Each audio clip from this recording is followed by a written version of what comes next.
తర్వాత మన కల్వకుర్తి, నెట్టంపాడు, మనం ఈ విధంగా కొన్ని కోయిల సాగరు ఇవన్నీ కూడా లిఫ్ట్ స్కీమ్లో మన సర్ప్లస్ వాటర్ మీదనే తీసుకున్నటువంటి ప్రాజెక్ట్స్. వాటికి వాటర్ అలొకేషన్ లేదు. Because we have right to utilize the surplus water as per Bachawat. ఆ విధంగా ఇప్పుడు మన బ్రిజేష్ వచ్చి చేసిన అన్యాయం ఏంటంటే 75% కాకుండా 65% డిపెండబిలిటీ అండ్ 50% యావరేజ్ ఫ్లో ప్రకారం కూడా అన్ని స్టేట్లకు పనిచేయడం జరిగింది. అంటే ఈవెన్ ఈ has distributed all the surplus water, flood water among the 3 states. ఇక మనకు అంటే అదేమో 2060 TMC యాజ్ పర్ బచావత్ ఉంటే ఈయన ప్రకారంగా 2548 వచ్చింది. అది దాన్ని 3 స్టేట్లకు పనిచేశాడు. ఇక నీకు మనకు 2548 కంటే ఎక్కువ వచ్చినప్పుడు వాడుకోవచ్చు అని ఉన్నది ఆంధ్రప్రదేశ్. కొన్ని సంవత్సరాలలో 2060నే అసలు సముద్రానికి కలవనటువంటి, కృష్ణపై సముద్రానికి కలవనటువంటి సంవత్సరాలు కూడా ఉన్నాయి, షార్ట్ ఫాల్ ఉన్న సంవత్సరాలలో. అటువంటిది ఇంకా పోగా 300-400 TMCలను పై స్టేట్లు వాడుకున్నప్పుడు అసలు ఏ విధంగా మనకు సర్ప్లస్ వాటర్ వస్తుంది? అది అన్యాయం జరిగింది. దాన్ని మనం ఏమంటున్నామంటే ఈ ప్రాజెక్టులన్నీ కూడా బచావత్ ప్రకారం కట్టిన తర్వాత బ్రిజేష్ దానికి వేరే ఇచ్చిన తర్వాత ఈరోజు గజెట్ నోటిఫికేషన్లో అవన్నీ మీరు బంద్ చేయమంటే ఎట్లా? We have invested so many thousands of crores. అందుకని ఇమ్మీడియట్గా సుప్రీంకోర్టు పోవడం జరిగింది 2013లో. దాన్ని గజెట్ నోటిఫికేషన్ కాకుండా ఆపడం జరిగింది. అప్పుడు కంబైన్డ్ ఆంధ్రప్రదేశ్లో పోవడం జరిగింది. తెలంగాణ రాగానే తెలంగాణ ప్రభుత్వం కూడా అందులో ఇంప్లీడ్ అయింది ఆ కేసులో. గజెట్ నోటిఫికేషన్ బ్రిజేష్ ట్రిబ్యునల్ది కాకుండా ఇప్పటి వరకు ఆపగలిగినాం అది. అయితే ఈ మధ్యలోనే దానికి హియరింగ్స్ వచ్చినాయి అన్నమాట. వచ్చినప్పుడు ఆంధ్రప్రదేశ్ కాకుండా మన కర్ణాటక అండ్ మహారాష్ట్ర వాళ్ళు ఏంటంటే దాని యొక్క స్టే ఆర్డర్ తీసేసి గజెట్ నోటిఫికేషన్ ఇచ్చేసి మాది బ్రిజేష్ని అమలు చేయండి అని వారు చెప్పారు. అయితే ఆంధ్రప్రదేశ్ ఆంధ్రప్రదేశ్ అండ్ తెలంగాణ దాన్ని వ్యతిరేకిస్తున్నాయి. మా హక్కు ఉన్నది, ఏ విధంగా మీరు 65% ప్రకారంగా యావరేజ్ ఫ్లోని ఎట్లా మీరు డివైడ్ చేస్తారని క్వశ్చన్ చేసి ఇప్పుడు ఆపడం జరిగింది. అయితే మేము ఈవెన్ సుప్రీంకోర్టు జస్టిస్ గారికి అక్కడ 2 జడ్జిలు ఉన్నారు, ఒకరు కర్ణాటక నుంచి ఒకరు మహారాష్ట్ర నుంచి ఉన్నారు. అరే బాబు మీరు తప్పుకోండి అని చెప్తే వాళ్ళు తప్పుకున్నారు. ఇప్పుడు ఆ కేసు నుంచి 2 తెలంగాణ రిటైరింగ్ అసోసియేషన్ నుంచి కొన్ని లెటర్స్ రాశాం, రాయడంతో వాళ్ళు తప్పుకున్నారు. ఇప్పుడు కొత్త వాళ్ళు వచ్చారు. అది అట్లా నడుస్తున్నది. అది ఈ గజెట్ నోటిఫికేషన్ ఏదైతే ఇచ్చిండో కేఆర్ఎంపీ జీఆర్ఎంపీకి, దీనివల్ల నా ఈరోజు ఏవైతే ఆల్రెడీ మనము ప్రాజెక్ట్స్ కంబైన్డ్ ఆంధ్రప్రదేశ్లోనే మనకు అనుమతి వచ్చి స్టార్ట్ చేసినటువంటివి. ఫస్ట్ పాలమూరు రంగారెడ్డి 12,30,000 ఎకరాలు ఉన్నటువంటి పాలమూరు రంగారెడ్డి ఆగిపోతుంది. అదేవిధంగా డిండి ప్రాజెక్ట్, డిండి నల్గొండ 3.5 లక్షల ఎకరాలకు టోటల్గా ఫ్లోరెసిస్తో బాధపడుతున్నటువంటి మునుగోడు దేవరకొండ ఏరియాలకు అది ఉన్నటువంటి ప్రాజెక్ట్. ఆ project actually it is not an ordinary irrigation project, it is N engineering solution with health issue. By providing safe drinking water, we could solve only 10% of the problem of fluorosis. By providing safe irrigation water, we can solve the balance 90%. 90% salvation గురించని government దాన్ని take up చేసింది. 2007లోనే రాజశేఖర్ రెడ్డి గారు దానికి water and ayacut everything approve చేస్తూ GO ఇవ్వడం జరిగింది. దాని ప్రకారంగా take up చేశాం. ఇప్పుడు ఇందులో ఆపేయమని వచ్చింది ఇప్పుడు, ఎందుకంటే దానికి వాటర్ అలొకేషన్ లేదు. అదేవిధంగా కల్వకుర్తి అసలు అది 2003లోనో స్టార్ట్ అయినటువంటి ప్రాజెక్ట్. దాని తర్వాత కంప్లీట్ చేసుకొని ఈ మధ్యలోనే దానికి 4 లక్షల ఎకరాలకు ఆయకట్టు 2.5 లక్షలే ఉండే. మా సత్యరెడ్డి గారు పుణ్యమని అక్కడ 1,00,000-1,50,000 ఆయకట్టుని పెంచడం జరిగింది. దాని తర్వాత మన తెలంగాణ గవర్నమెంట్ దానికి 25 TMC నుంచి 40 TMC అలొకేషన్ కూడా చేసుకున్నది. ఆ ప్రాజెక్ట్ ఈరోజు కంప్లీట్ అయ్యి ఫంక్షనల్ అయిన ప్రాజెక్టు వాటర్ అలొకేషన్ లేదు కాబట్టి అది కూడా ఇప్పుడు ఆపాలి. అంటే అన్అప్రూవ్డ్ కమిషన్ ప్రాజెక్ట్ కిందకి వస్తుంది అన్నమాట. అదేవిధంగా నెట్టెంపాడు ఇప్పుడు కల్వకుర్తి నెట్టెంపాడు సీఎం మన ఖగేందర్ గారే ఉన్నారు. వాటి అన్నింటిని కమిషన్ చేయించింది వారికి ఎంత బాధ అవుతున్నదేమో ఎన్ని ప్రాజెక్టులు ఆపాలన్నప్పుడు. అది కూడా 2 లక్షల ఎకరాలు పారుతున్నటువంటి నెట్టెంపాడును కూడా ఈరోజు ఆపవలసిన పరిస్థితి. ఎందుకంటే ఆల్రెడీ 6 months కంప్లీట్ అయినాయి. అదేవిధంగా కోయిల్ సాగర్ 50,000 acres, అది కూడా ఆ ప్రాజెక్టుకు ఓన్లీ 20,000కే దానికి అప్రూవల్ ఉంది, ఇంకా 30,000కి అప్రూవల్ లేదు. కాబట్టి అది కూడా ఆపవలసిన పరిస్థితి ఏర్పడుతుంది. దాని తర్వాత ఎస్ఎల్బీసీ టనల్ 2005 నుంచి నడుస్తున్నటువంటి ప్రాజెక్టు. అది the longest irrigation tunnel by TBM, tunnel boring machine. అది ఇంకొక 10 కిలోమీటర్లు ఉన్నది. Out of 44 kilometers 33 kilometers complete అయింది. ఇంకో 10 kilometers అయితే కంప్లీట్ కావాలి.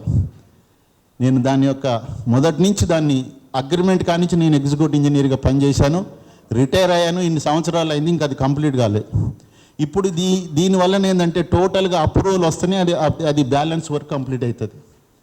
అదేవిధంగా ఇంకా ఉదయ సముద్రం లిఫ్ట్ అని ఉంది, 1,00,000 ఎకరాలకు వారేది, దాని పరిస్థితి అంతే. ఈ విధంగా పాలమూరు రంగారెడ్డి, డిండి, ఎస్ఎల్బీసీ ఇవన్నీ కూడా ఆగిపోతాయి. దాని తర్వాత ఫంక్షనల్ అవుతున్నటువంటి Kalwakurthy, Nettempadu and Koil Sagar and AMRP lift scheme ఇవన్నీ కూడా ఆపవలసిన పరిస్థితి ఏర్పడుతుంది. అంటే దీన్ని బట్టి దాదాపు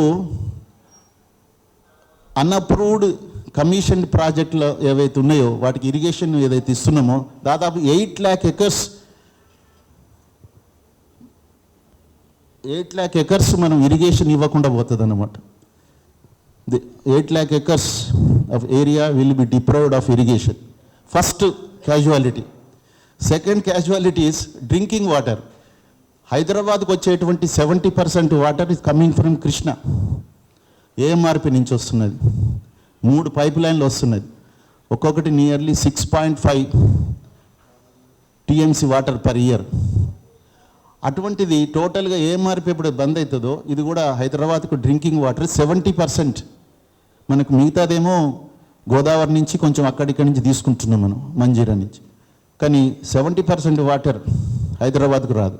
అంటే దాదాపు తెలంగాణ సగం హైదరాబాద్ ఉంటుంది కాబట్టి half of Telangana will be deprived. అదే కాకుండా నల్గొండ, మహబూబ్ నగర్, రంగారెడ్డి జిల్లాలకు కూడా అక్కడి నుంచి water, drinking water from Srisailam and Nagarjuna Sagar అవి కూడా బంద్ అయిపోతాయి.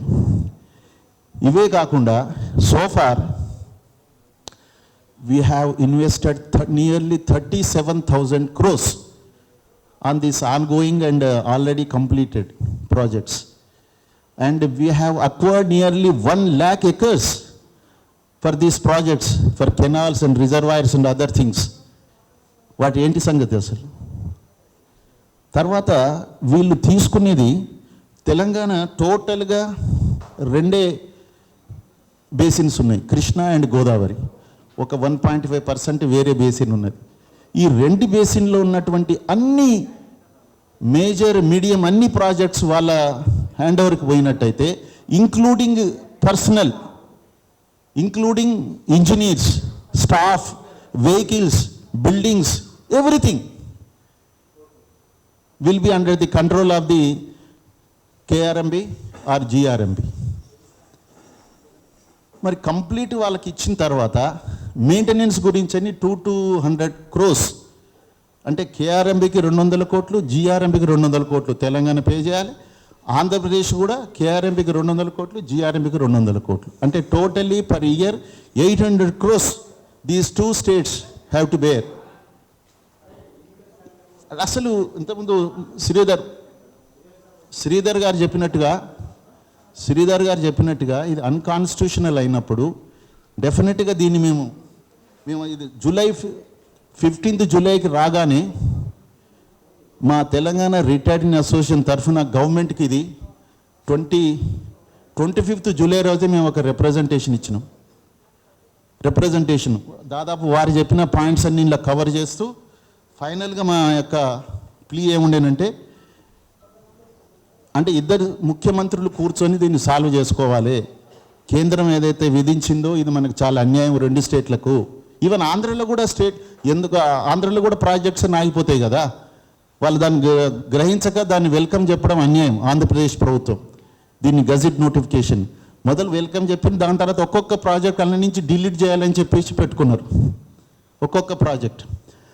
అయితే లాస్ట్కి ఫైనల్గా మేము ఏం చెప్పినంటే, if during discussions between both the states the matter is not resolved for a mutually framed work, the Telangana state government should go to the supreme court challenging the notification of 15th July 2021. ఇది మేము ఆ రోజే July 25th 2021 ఇవ్వడం జరిగింది.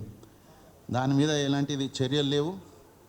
అయితే Telangana state government ఇప్పటికి కూడా gazette notification మటుకు మేము ఒప్పుకునేది లేదని రీసెంట్గా కూడా మొన్న 28th December 2021 జరిగిన మీటింగ్ మన సెంట్రల్ సెక్రటరీ గారు, తర్వాత ఈ రాష్ట్ర chief secretary, Andhra Pradesh chief secretary మధ్యలో జరిగినటువంటి ఒక జూమ్ మీటింగ్లో వెబినార్ వాళ్ళు క్లియర్గా మన స్టేట్ గవర్నమెంట్ పాలసీని క్లియర్గా చెప్పడం జరిగింది. అసలు కేఆర్ఎంబి మీద మీ ఆధిపత్యం ఉండాలంటే ఫస్ట్ ఆఫ్ ఆల్ ప్రాజెక్ట్ వైజ్గా వాటర్ అలొకేషన్ ఉండాలి. అది కాలేదు కాబట్టి ఇప్పుడు అవసరం లేదు.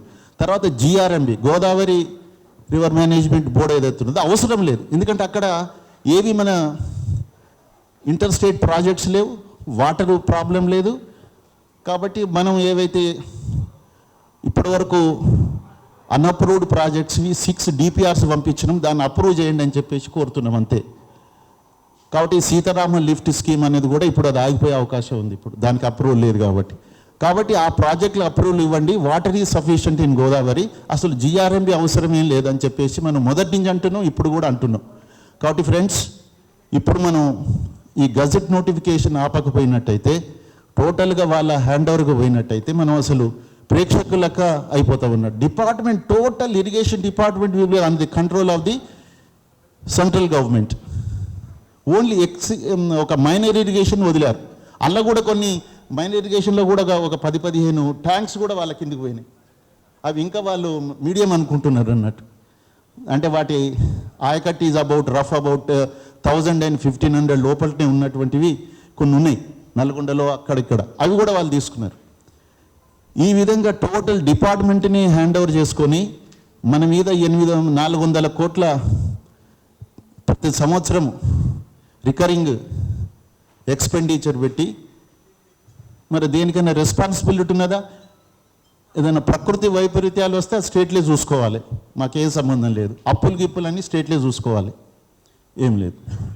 కాబట్టి మనకి ఇమ్మీడియట్ థ్రెట్ ఏంటంటే 6 months లోపల ఈ ప్రాజెక్టులన్నీ ఆపాలనేటువంటిది ఉన్నది. కాబట్టి దాన్ని మనం వ్యతిరేకిస్తూ మనము TDF వాళ్ళని నేను అప్రిషియేట్ చేస్తున్నా. వాళ్ళు 2 నెలల నుంచి దీని మీద కాన్స్టెంట్గా వర్క్ చేసి అందరితోని ఎక్స్పర్ట్స్తోని ఎవ్రీ సండే రోజు గంటలు మేము మాట్లాడి చేసి దీన్ని ఒక రిపోర్ట్ని తయారు చేయడానికి, మెమరీని తయారు చేయడానికి మన మాడబూచి శ్రీధర్ గారికి రియల్గా అప్రిషియేట్ చేయాలి. వాళ్ళు చాలా వారు ఇచ్చినటువంటి దాని మీద డిస్కషన్స్ అయి ఫైనాలిటీకి వచ్చింది.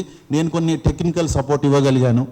కాబట్టి ఎటువంటి పరిస్థితుల్లో గజెట్ నోటిఫికేషన్ అనే దాన్ని మనం వ్యతిరేకించాలి. స్టేట్ గవర్నమెంట్ మీద కూడా ప్రెషర్ తీసుకురావాలి. వీలైనట్టయితే కోర్టుకు వెళ్ళి దీన్ని అసలు ఆపుకునేటువంటి పరిస్థితి కూడా మనం చూడాలని చెప్పేసి కోరుతూ ఇంతటితో నేను ముగిస్తున్నాను. మీకేమన్నా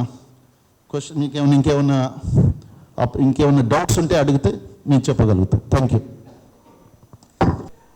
ఇచ్చినట్లు ఆయన చెప్పాడు. ఇంతవరకు ఆ ప్రాజెక్ట్ కంప్లీట్ కాలేదు. ఇంటర్ స్టేట్ డిస్ప్యూట్ కూడా ఏమీ లేదు దాని మీద. నాకు ఇంకొక అనుమానం ఏంటంటే, ఇప్పుడు గ్రావిటేషనల్ ప్రాజెక్ట్స్కు ప్రయారిటీ ఇవ్వడం ఇంపార్టెంట్ కంపేర్ టు లిఫ్ట్. నేను లిఫ్ట్ ఇరిగేషన్కి అగెన్స్ట్ కాదు. Technology so much advanced, we have to go for it. Whatever gravitational dependent projects in the long term they are quite useful. ఇప్పుడు SNPC ఉందనుకోండి, అంత almost 3/4 tunnel అయిన తర్వాత కూడా దాన్ని కంప్లీట్ చేయకపోవడం ఇది ఒక విధంగా that is maybe political interest ఉండొచ్చు, గవర్నమెంట్కు పాలిటిషియన్ ఇంట్రెస్ట్ ఉండొచ్చు, అవన్నీ మనకు ఇంటర్నల్గా మనకు తెలియదు. ఇంకొక విషయం చెప్పారు సార్ శ్యామ్ ప్రసాద్, దిండి ప్రాజెక్టు విషయం నేను ఎందుకంటే యాజ్ ఏ మెడికల్ పర్సన్ ఆయన చెప్పిన విషయం నేను అప్రూవ్ చేస్తాను. మనం ఎంత వాటర్ డ్రింకింగ్ వాటర్ ఇచ్చినప్పటికి కూడా గ్రౌండ్ లెవెల్లో పర్కులేట్ అయిన వాటరు చాలా ఎఫెక్ట్ చేస్తుంది. మేము డాక్టర్ రాజారెడ్డి న్యూరో సర్జన్ మేమంతా కలిసి వెళ్ళినప్పుడు అక్కడ పంటలలో కూడా ఫ్లోరిన్ కాంటెంట్ ఉంది. ఆ విషయం చాలామందికి తెలియదు. అందువల్ల అక్కడ ఏరియాను ఫ్లోరోసిస్ను ఒక విధమైన మన ఒక తాత్కాలికంగా కాకుండా ఒక పర్మనెంట్ వేస్లో మనం దాన్ని ప్రివెంట్ చేయాలంటే అక్కడ అయ్యే పంటలు కానీ ఇరిగేషన్ ఏదైతే ఉందో దాన్ని కూడా ఇంప్రూవ్ చేస్తే అది ఎమర్జెన్సీ. అది మీరు ఫ్లోరోసిస్ పేషెంట్ చూస్తే మీరు ఆశ్చర్యపోతారు. మీరు ఆ ప్రాజెక్టును ఎంత తొందరగా కంప్లీట్ చేస్తే అంత మంచిది. ఇంకొకటి థర్డ్ ఎక్స్ట్రా ప్రశ్న ఇది, ఎందుకంటే ఏ గవర్నమెంట్ చూసినా డిపిఆర్లు చేస్తారు, ప్రాజెక్టు మొదలు పెడతారు, తర్వాత నెక్స్ట్ గవర్నమెంట్ వచ్చా డిపిఆర్లు పడేస్తారు, వాటర్ లెవెల్లో మొదలు పెడతారు ప్రాజెక్టులు. దీని కింద lot of money is wasted అన్నట్లు. నాకు ఒక పాలిటిషియన్ ఏం చెప్పాడంటే, డాక్టర్ సాబ్ ఏ గవర్నమెంట్ వచ్చినా పాలిటిషియన్స్కి ఇది సేఫెస్ట్ థింగ్ అంట ఇది ఇరిగేషన్ ప్రాజెక్ట్స్.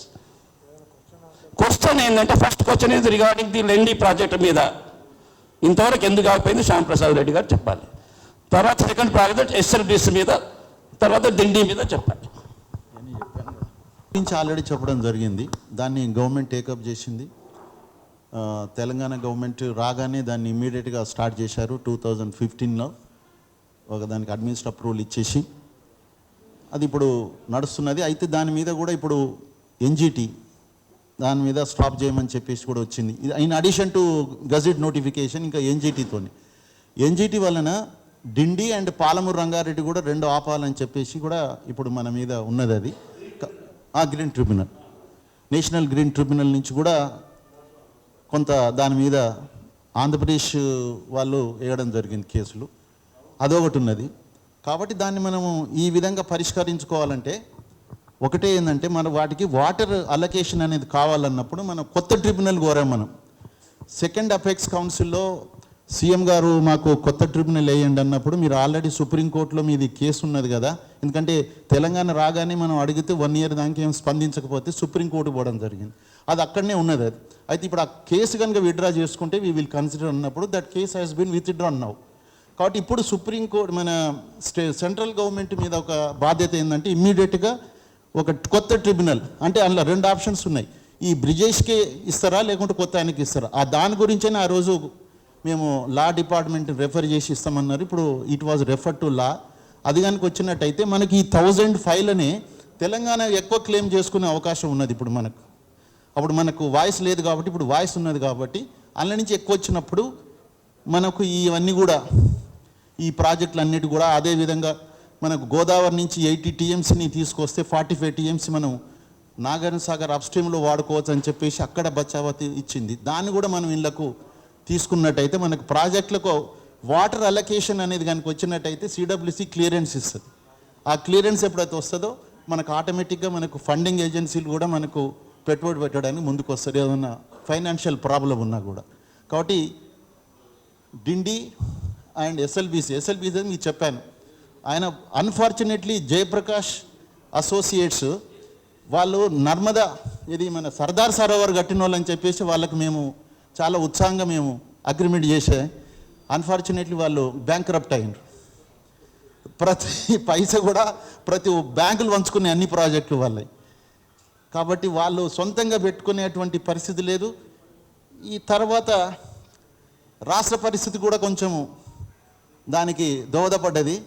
కాబట్టి ఇప్పుడు ఏదో మొత్తం మీద మా యొక్క ప్రయత్నాలతోని మన క్యాబినెట్లనే దానికి ప్రియారిటీ ప్రాజెక్ట్ కింద తీసుకురావడం జరిగింది. ఇప్పుడు నడుస్తున్నది. ఇప్పుడు మా రామన్నని మా రిటైర్డ్ ఇంజనీర్ల తరఫున దాన్ని చూసుకోమని చెప్పాము. రెగ్యులర్గా is monitoring that project Rama Reddy గారు. కాబట్టి డిండి అయిపోయింది. మీరు చెప్పిన లెండిది ఏదైతే ఉన్నదో డెఫినెట్గా అది ఇంటర్ స్టేట్ ప్రాజెక్టు. అది దాని మీద కూడా ఇటీవల జరుగుతున్నటువంటి ఆదిలాబాద్ మన నిజామాబాద్ కదా లెండి, దాని మీద డెఫినెట్గా కంప్లీట్ అవుతుంది నేను భావిస్తున్నాను ఫైనాన్షియల్గా. నేను మైగ్రెంట్స్ రైట్స్ యాక్టివిస్ట్. అంటే నీళ్లు తక్కువ ఉండడం వల్ల వలసలు వెళ్తున్నారు, పుష్ ఫ్యాక్టర్ నెట్టివేయబడుతున్నారు. ఈ నీళ్ళ సబ్జెక్ట్ కాబట్టి నేను ఒక చిన్న ప్రశ్న, ఇప్పుడు మీ చేసే ప్రయత్నాన్ని అప్రిషియేట్ చేస్తూ భవిష్యత్తులో ఈ ఉన్న నీళ్ళు అలాట్మెంట్ అయిన నీళ్ళను ఎట్లా వాడుకోవాలనేది మీద ఇప్పుడు నడుస్తుంది. అసలు భవిష్యత్తులో నీళ్ళే రావనుకోండి, ఇంతకంటే తక్కువ వస్తాయి, వర్షాలు తక్కువ ఉంటాయి, పర్యావరణం దెబ్బతింటుంది. ఇప్పుడు ఇవాళ ఇజ్రాయెల్ బ్రహ్మాండంగా బతుకుతుంది నీళ్లు లేకున్నా, గల్ఫ్ దేశాలు బ్రహ్మాండంగా బతుకుతున్నాయి, వాళ్ళు మంచి నీళ్లు తీసుకోగలుగుతున్నారు, ఆ టెక్నాలజీ యూజ్ చేస్తున్నారు. ఇప్పుడు మనము కూడా ఇప్పుడు మీరు ఎట్లాగో మేధావులందరూ ఉన్నారు కాబట్టి ఇదొక సబ్జెక్టు ప్యారలల్ ఇంకొక సబ్జెక్టు కూడా మీరు డెవలప్ చేయండి. తక్కువ నీళ్లతోని ఒక ఇజ్రాయెల్ లాగా, ఒక గల్ఫ్ దేశాల్లాగా, ఎడారి దేశాల్లాగా మనం మంచిగా బతకడం ఎలా, ఈ పంటలు ఎట్లా పండించుకోవాలి, ఉన్నదాన్ని ఎలా కాపాడుకోవాలి, ఈ పర్యావరణం ఇది ఎట్లా చేసుకోవాలి దాని మీద కూడా మీరు ఆలోచించాలని చెప్పి ఇది ఓపెన్ టు ఆల్ అండి. Thank you. ఇప్పుడు ఉన్నటువంటి మైక్రో ఇరిగేషన్తో సహా అయినైతేనే అది వీలవుతుంది అన్నట్టు. కాబట్టి ఆ విధంగా డిజైన్ పెట్టుకొని మనం ఈరోజు రైతులు కనుక ప్యాడ్ వేసుకున్నట్టయితే 50-60% కంటే ఎక్కువ ఆయకట్టు కాదు.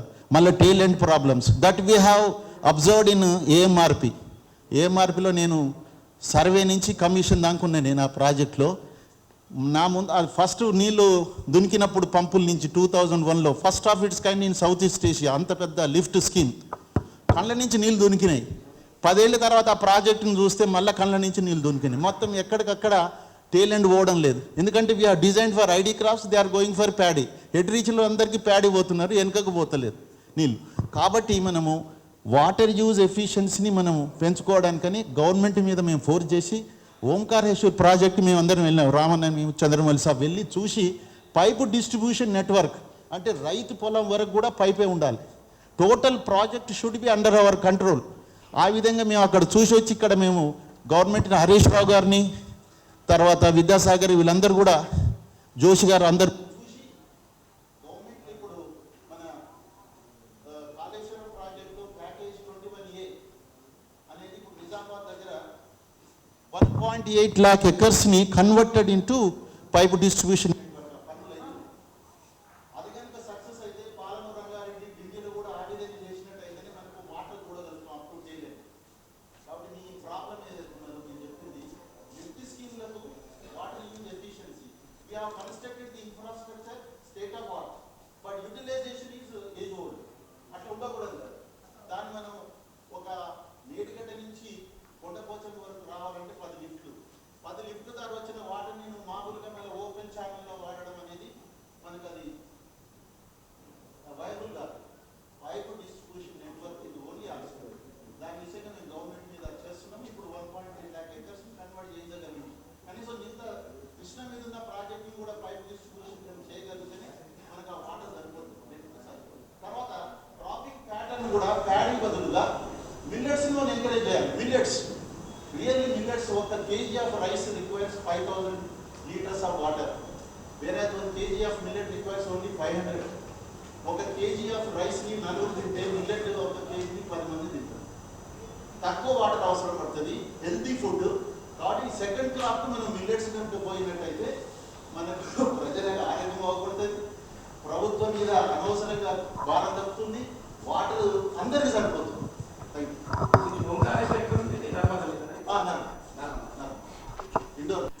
ఇప్పుడు స్టేట్ గవర్నమెంట్ ఫండ్స్తోని ఎన్విరాన్మెంట్ క్లియరెన్స్, ఫారెస్ట్ క్లియరెన్స్ తీసుకొని ఈ ప్రాజెక్ట్ చేయడం జరిగింది. వాటికి సిడబ్ల్యూసి పర్మిషన్ అవసరమా అని అడుగుతున్నాను, మొదటి ప్రశ్న. రెండవది, ఈ gazette publication water allotment project wise అయిన తర్వాత వాటర్ అలాట్మెంట్ అయిన తర్వాత గజెట్ పబ్లికేషన్ చేయాలని బయోప్రొటెక్షన్ యాక్ట్లో పెట్టారు. ఇప్పుడు ఇచ్చిన గజెటే ఉండాలనా, లేదంటే నామినల్గా ఒక కమిటీ ఉండి పర్యవేక్షణ అలాట్మెంట్ ప్రకారం జరుగుతుందా లేదని చూసుకోవడానికి అజమాయిషీ ప్రకారమే ఉండాలనా అనేది రెండవ ప్రశ్న. దీని మీద ఒకటి నేను అందరికీ ఒక దృష్టికి ఏం చేస్తుందంటే, once Brijesh tribunal gazette publication అయినట్టయితే అసలు దీన్ని ఇంప్లిమెంటేషన్ ఏది టోటల్గా 4 స్టేట్లకు కలిపి ఇంప్లిమెంటేషన్ ఆఫ్ మన బ్రిజేష్ ట్రిబ్యునల్ అవార్డు ప్రకారంగా ఇంప్లిమెంటింగ్ చేయడానికి ఒక కమిటీని ఉన్నది, అందులోనే ఉన్నది. అంటే 4 స్టేట్లను కలిపి ఒకటి ఇంప్లిమెంటేషన్ కమిటీ ఏర్పడుతున్నది. ఇవన్నీ దాని కిందకే వస్తాయి. అప్పుడు టోటల్గా కృష్ణ యొక్క ఈ బోర్డ్స్ గీడ్స్ అన్నీ అవుతాయి. కాబట్టి గజెట్ పబ్లికేషను మనం అనుకున్న ప్రకారంగా అది వస్తలేదు, మనం ఆపడం జరిగింది. సరే, అది రేపు డెఫినెట్గా అది వచ్చినప్పుడు what is necessity of KRMB GRMB? మనం ఒక 4 స్టేట్లని మానిటర్ చేసే ఇంప్లిమెంట్ చేసే కమిటీ వస్తున్నప్పుడు that will be more useful కదా. ఇది ఓన్లీ 2 స్టేట్ల వరకే ఉన్నది, అది 4 స్టేట్లను దృష్టిలో పెట్టుకొని చేసేటువంటి కమిటీ. కాబట్టి అప్పుడు ఇది అవసరమే లేదని మనం చెప్తున్నాము. ఇప్పుడు మనకు కావాల్సింది ఏంటంటే ప్రాజెక్టు వైజ్గా నీటిని డిస్ట్రిబ్యూషన్ అలొకేషన్ చేసినట్టయితే ఆ కమిటీ చూసుకుంటుంది మొత్తం. ఒకవేళ అది ఉన్నా కూడా ఆ కమిటీ కింద ఉండాల్సిందే కేఆర్ఎంబి జిఆర్ఎంబీలు కూడా.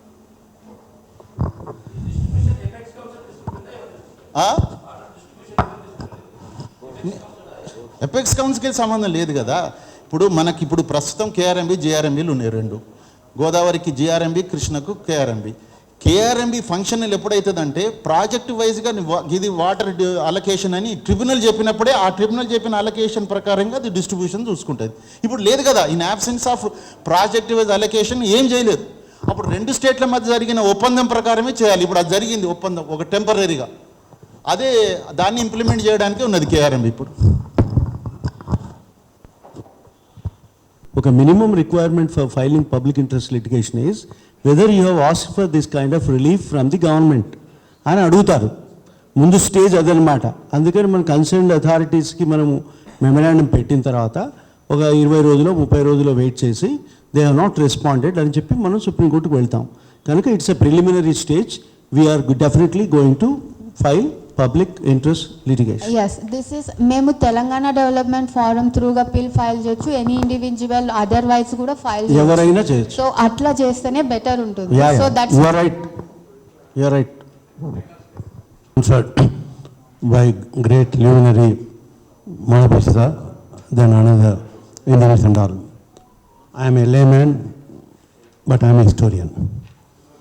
In fact, when this act was they are drafting, I asked Telangana agitators, MLAs, MPs, as well as even TRS,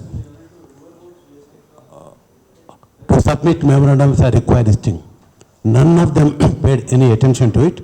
And one single man, Jairam Ramesh, he wrote this act. Single man he wrote this act, and he was son-in-law of Andhra. I'm sorry to say. And he wrote all these acts. It was just drafted by one single man, nobody objected to it. I know it, the true and true. Then, in 2018, I filed a bill. Niti Aayog, if you want to witness Niti Aayog, today being Sunday, I could not get the Niti Aayog. They gave a detailed report to me. I demanded first reparations, because Telangana was merged with Andhra against the canons of democracy by the government for extraneous reasons. We know it, not even linguistic state and all the things. I said, we have suffered 57 years, 7 months and 1 day. And it is a duty of the government of India that should pay reparation. Reparation ante nashta pariharam చెల్లించాలి. I demanded government of India nashta pariharam చెల్లించాలి. However, I have been denied various things. Then they said, your questions are valid. Niti Aayog, it is honest enough to say, very valid, you have suffered. They accepted it. But these questions, these things happened during composite of Andhra Pradesh state. Your MLCs, they could ask these questions. I'll give you tomorrow. That in fact it is there with me, but I could not. Then I also said Telangana should be given separate status. I demanded. In fact, Telangana suffered, not Andhra. It's other way around. It's other way around. Then they said that you can ask for it. Even for, look, I have that official letter, but I am sorry I could not get an advocate because I can't afford to pay lakhs and lakhs of rupees, and I kept quiet. But still, I want to fight this now. Separate status, we asked. On 17th, which is there, I am submitting a memorandum to it, this committee. And I went one step ahead being a soldier. All these projects should be completed by the government of India, all these projects, because of where this thing we have suffered. It will mandate incumbent, incident and imperative on your part to complete all these projects. Yes, sir. And still it is there, gentlemen. The basic things, you see, being a soldier, I do not go into the basic small details. Hit properly. You make government of India responsible. And this so-called you are Jew and things. And what many Jews are there. Why do you give so much of importance? What is normal? What happened in Punjab? Captain Amarinder Singh held with the your government of India, and he did not honor it. The more you honor it, more it will help. Physically, the government of India does not do anything. Let the what state government should go ahead, fight legally, and don't stop the work. Do they wage war on Telangana people? For that matter, any other state? You fight legally and do it with December. Thank you very much. Thank you sir.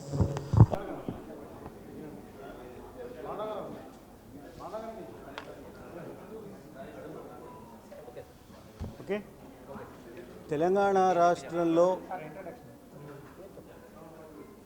నా పేరు professor Madabhushi Sridhar. నేను లా యూనివర్సిటీలో ప్రొఫెసర్ని. ఇప్పుడు నేను Telangana development forum పక్షాన తెలంగాణలో నదులపైన ఉన్న ప్రాజెక్టులను కేంద్రం టేక్ ఓవర్ చేసే గెజెట్ నోటిఫికేషన్ గురించి ఇవాళ పత్రికా విలేకరుల సమావేశం ఏర్పాటు చేశాము. అందులో నేను మాట్లాడుతున్నాను. జూలై 15, 2021లో కేంద్ర ప్రభుత్వం జారీ చేసిన గెజెట్ నోటిఫికేషన్ ప్రకారము మన రాష్ట్రంలో గోదావరి, కృష్ణా నదులపై ఉన్న అన్ని ప్రాజెక్టులను, సిబ్బందిని, యంత్రాలను, ఇంకా రకరకాల పరికరాలను, వాహనాలను, ఆఫీసులను కూడా కేంద్రానికి స్వాధీనం చేయాలి. వారు వాటిని మెయింటైన్ చేస్తారు. వారు నీటి నిర్వహణ వాళ్ళు చేస్తారు. మొత్తం రాష్ట్రంలో ఉన్న ఇరిగేషన్ డిపార్ట్మెంట్ మొత్తం పక్కకు పోతుందన్నమాట. కేవలం కేంద్ర ప్రభుత్వం టేక్ ఓవర్ చేస్తుంది ఇవన్నీ. అయితే ఇటువంటి గెజెట్ నోటిఫికేషన్ ఇంతవరకు ప్రపంచంలో ఎవరు ఏ ప్రొవిన్షియల్ గవర్నమెంట్ పైన ఏ ఫెడరల్ గవర్నమెంటు పాస్ చేయలేదు. మన దేశంలో కూడా మన ఉన్న రాజ్యాంగం ప్రకారం ఇది చెల్లదు. ఎందుకంటే కేంద్ర అధికారాలు కొన్నిట్లో పరిమితమై ఉంటాయి, రాష్ట్రాలకు కొన్ని అధికారాలు ఉంటాయి. రాష్ట్రంలో పారే నదులపైన, నదుల నీళ్లపైన ప్రాజెక్టులు కట్టుకునే అధికారం రాష్ట్రాలకు ఉంటుంది. ఆ అధికారాన్ని టేక్ ఓవర్ చేసి లాక్కునే అధికారం కేంద్రానికి లేదు రాజ్యాంగం ప్రకారం. ఇక తెలంగాణ రాష్ట్ర విభజన జరిగినప్పుడు మనకు ఏర్పాటైన ఒక చట్టం ఉంది. ఆ చట్టం ప్రకారం కూడా ఈ విధంగా రాష్ట్ర ప్రాజెక్టులను కేంద్రం తీసుకోవడానికి వీల్లేదు. కేంద్రం చేసిన ఈ పనిని అన్ని రాష్ట్రాలు వ్యతిరేకించాలి. ఆంధ్రప్రదేశ్, తెలంగాణ మాత్రమే కాకుండా అన్ని రాష్ట్రాలు వ్యతిరేకించాలి. ఎందుకంటే ఈ రాష్ట్రానికి జరిగిన ఈ అన్యాయం మరో రాష్ట్రానికి కూడా జరగకూడదు. రాజ్యాంగంలో ఇటువంటి పనులు చేయడానికి ఎవరికీ ఎక్కడ అధికారం ఇవ్వలేదు. ఇది చట్ట వ్యతిరేకము, రాజ్యాంగ వ్యతిరేకము, ప్రాక్టికల్గా కూడా పాసిబుల్ కాదు. రాష్ట్రాల సార్వభౌమాధికారానికి ఇది వ్యతిరేకము. కనుక ఈ గెజెట్ని వెంటనే ఉపసంహరించుకోవాల్సిన బాధ్యత కేంద్ర ప్రభుత్వం పైన ఉంది. ఉపసంహరించుకోకపోతే లక్షలాది ఎకరాల ఆయకట్టు పైన ఉండే ఆ ఆయకట్టుకు వెళ్ళే నీటిని సరఫరా చేసుకోవడానికి వీల్లేని పరిస్థితి వస్తుంది. ఇది ఒక సంక్షోభానికి దారితీస్తుంది. తాగునీటి సమస్య, శ్యాంప్రసాద్ రెడ్డి గారు ఏం చెప్తున్నారంటే హైదరాబాద్ నగరానికే కాదు మరికొన్ని తెలంగాణ నగరాలకి తాగునీటి సమస్య కూడా ఏర్పడుతుంది.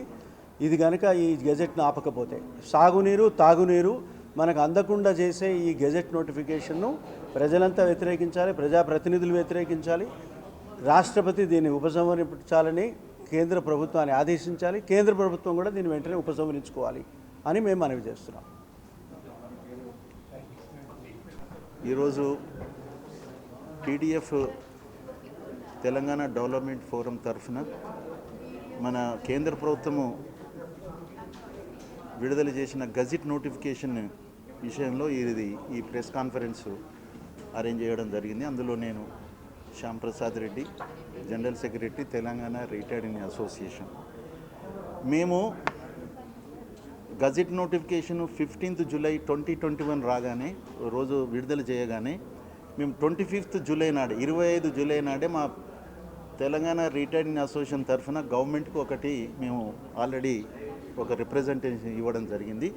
ఇది ఏ విధంగా అన్యాయం, అక్రమం, ఏ రాష్ట్రాలకు సంబంధం లేకుండా, ఏ రాష్ట్రాల్లో లేని విధంగా ఏ విధంగా చేయడము, మొత్తము టోటల్గా తెలంగాణలోని ఇరిగేషన్ డిపార్ట్మెంట్ని టోటల్గా హ్యాండ్ ఓవర్ చేసుకోవడము, మళ్ళీ రెస్పాన్సిబిలిటీస్ లేవు, ఓన్లీ రైట్సే ఉన్నాయి.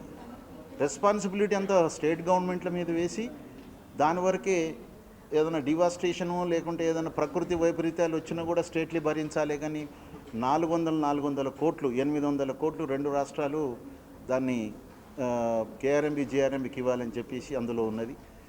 ముఖ్యంగా 6 నెలల్లో 7 సంవత్సరాల నుంచి రెండు రాష్ట్రాల మధ్యలో ఒక ట్రిబ్యునల్ వాటర్ అలొకేషన్ ఇంతవరకు చేయలేకపోయింది 7 సంవత్సరాల నుంచి.